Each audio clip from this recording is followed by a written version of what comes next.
Сәлем достар, бүгін біз вупи пай тортын жасайтын боламыз. Өте дәмді шығады. Мен рецептімен жасап көріңіздер. Жасалу жолы оңай және тез. Ең алдымен біз коржын жасауымыз қажет. Бізге керегі ұн, разрыхлитель және какао. Одан кейін Қазақстан шоколады мен сары майды ертеміз. 3 жұмыртқа, тұз және біртіндеп қантты да қосамыз. Миксермен араластырамыз.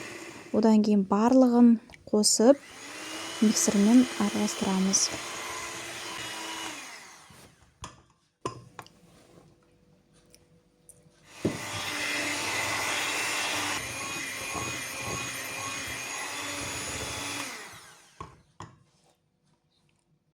Міне біздің коржымыз дайын болды. Мен пергамент қағазына диаметрі 20 см сызып алдым. 4 корж жасаймыз. 180 градуста 15 минут пісіреміз.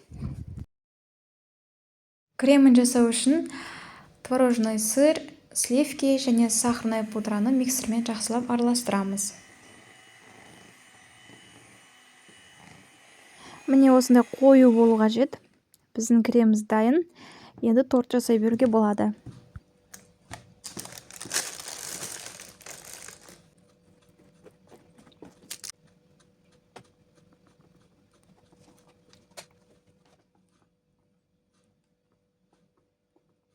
Ганаш жасау үшін шоколад пен сливкиді ерітіп микроволновкада, одан кейін ыстық күйінде тортқа жағып, үстіне құлпынай, қарақатпен әдемілеп безендіруге болады.